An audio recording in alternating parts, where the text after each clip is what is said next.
Hi friends, welcome to my channel. ఈరోజు video చాలా ఈజీగా టేస్టీగా చేసుకునే బొంబాయి రవ్వ ఉప్మా అండి. దీన్ని కరాచీ రవ్వ ఉప్మా లేదా సూజీ రవ్వ ఉప్మా అని కూడా అంటారు. ఇప్పుడైతే మన తయారీ విధానం చూసేద్దామండి. ఇలా ఒకసారి ట్రై చేయండి, చాలా రుచిగా ఉంటుంది. ఇప్పుడు ఒకేలా కాకుండా ఒకసారి ఇలా చేయండి. ముందుగా ప్యాన్ పెట్టి కొద్దిగా నెయ్యి వేసానండి. నెయ్యి వేసి 1 కప్పు రవ్వ వేసి వేయించాలి. మీడియం ఫ్లేమ్లో పెట్టి 3 నుంచి 4 నిమిషాల పాటు ఫ్రై చేయాలండి. ఇది ఫ్రై అయిపోయాక మనకి కమ్మగా వాసన వస్తుంది. అప్పుడు ఇది ఫ్రై అయిపోయినట్టండి.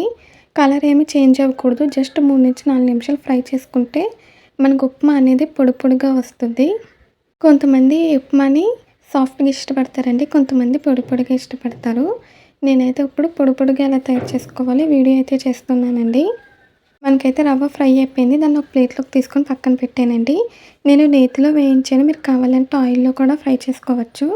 ఇప్పుడు మళ్ళీ అదే ప్యాన్లో కొద్దిగా ఆయిల్ వేసానండి. మీరు నెయ్యి ఇష్టపడితే నెయ్యి కూడా వేసుకోవచ్చు.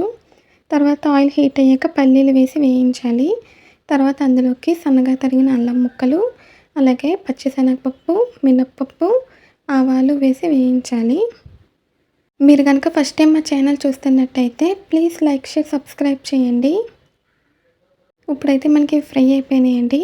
తర్వాత ఇందులోకి ఉల్లిపాయ ముక్కలు వేసుకోవాలి. ఒక ఉల్లిపాయ అయితే సరిపోతుందండి ఉప్మాకి, ఎక్కువేమీ పట్టదు. ఉప్మా సాఫ్ట్గా కూడా ఎలా తయారు చేసుకోవాలో మన ఛానల్లో వీడియో ఉందండి, మీకు కావాలంటే ఒకసారి చూడొచ్చు. తర్వాత ఇందులోకి పచ్చిమిర్చి వేసి వేయించాలండి. కరివేపాకు కూడా వేసి కలిపి వేయించాలి. ఈ ఉప్మా టేస్ట్ అయితే చాలా బాగుంటుందండి, పొడి పొడిగా ఉంటుంది. అలా ఇష్టపడే వాళ్ళకి ఇది చాలా బెస్ట్ ఆప్షన్ అని అయితే చెప్పచ్చు. ఉల్లిపాయలు వేసి 1 నిమిషం పాటు వేయించాక ఇందులోకి సన్నగా తరిగిన క్యారెట్ ముక్కలు అయితే వేసానండి.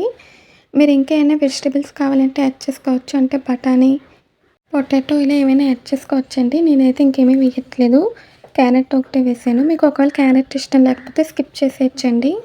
క్యారెట్ కూడా వేసి ఫ్రై చేయాలి.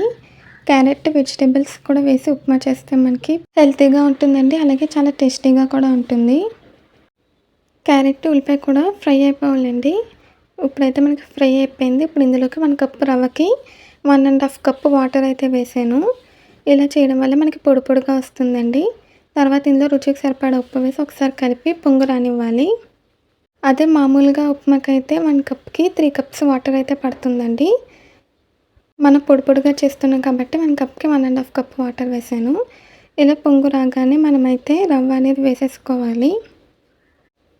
ఉప్పు సరిపోయిందో లేదో ఒకసారి చెక్ చేసుకొని సరిపోకపోతే వేసి కలుపుకోవచ్చండి. తర్వాత మనం రవ్వ అయితే వేసుకోవాలి. ఇలా పొంగొచ్చింది కదా, ఇప్పుడు రవ్వ వేసేసాను. ముందుగానే ఫ్రై చేసి పెట్టాం కాబట్టి మనకి పొడి పొడిగానే వస్తుందండి. రవ్వ వేసిన వెంటనే కలుపుకోవాలి.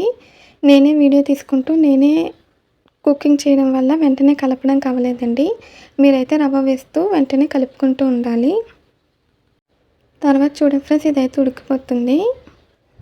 ఇలా ఒకసారి కలుపుకున్నాక మనమైతే సిమ్లోనే ఉంచాలండి. ఫ్లేమ్ని సిమ్లో పెట్టేసి మూత పెట్టి కుక్ చేయాలి.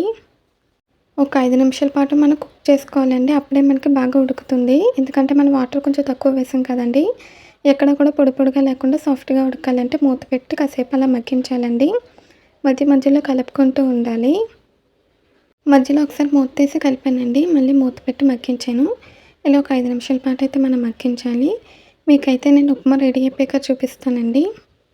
చూడండి ఫ్రెండ్స్, మీకైతే మూత తీసి చూపిస్తున్నాను. ఉప్మా అయితే ఇప్పుడు మనకి బాగా ఉడికిపోయింది. మీకైతే ఇలా ఒకసారి వేలుతో ప్రెస్ చేసి చూడండి, ఏదో సాఫ్ట్గా ఉంటే మనకి ఉడికిపోయినట్టు. ఒకవేళ ఇంకా సాఫ్ట్గా అవ్వకపోతే ఇంకో 2 నిమిషాల పాటు మగ్గించుకుంటే సరిపోతుందండి మూత పెట్టి. చూడండి ఫ్రెండ్స్, చాలా పొడి పొడిగా వచ్చిందండి. ఇలా ఇష్టపడే వాళ్ళు ఒకసారి ఇలా ట్రై చేయండి, చాలా బాగుంటుంది. మీరు కావాలంటే ఇందులో టమాటా, బఠానీ ఇంకా వెజిటబుల్స్ ఏమైనా వేసుకోవచ్చండి. క్యారెట్ ఇష్టం లేని వాళ్ళు కూడా స్కిప్ చేసేయచ్చు. మనకి నచ్చినట్టు టేస్టీగా తయారు చేసుకుంటే చాలా ఇష్టంగా తింటాము. పిల్లలకైతే ఇలా ఒకసారి ట్రై చేయండి, చాలా ఇష్టంగా తింటారు. ఈ ఉప్మా నచ్చిందండి మీకు? నచ్చితే ప్లీజ్ లైక్ చేయండి, షేర్ చేయండి, సబ్స్క్రైబ్ చేయండి. మీరు ట్రై చేస్తే ఎలా వచ్చిందో కూడా కామెంట్స్లో తెలియచేయండి. మీరు సబ్స్క్రైబ్ చేసాక పక్కనున్న బెల్ ఐకాన్ కూడా క్లిక్ చేయండి. నేనైతే ఉప్మాని టేస్ట్ చేశానండి, సూపర్గా ఉంది. మీరు కావాలంటే పైనుంచి నిమ్మకాయ పిండుకొని కూడా సర్వ్ చేసుకోవచ్చు, చాలా బాగుంటుంది. మళ్ళీ ఒక కొత్త వీడియోతో కలుద్దాం. Bye friends.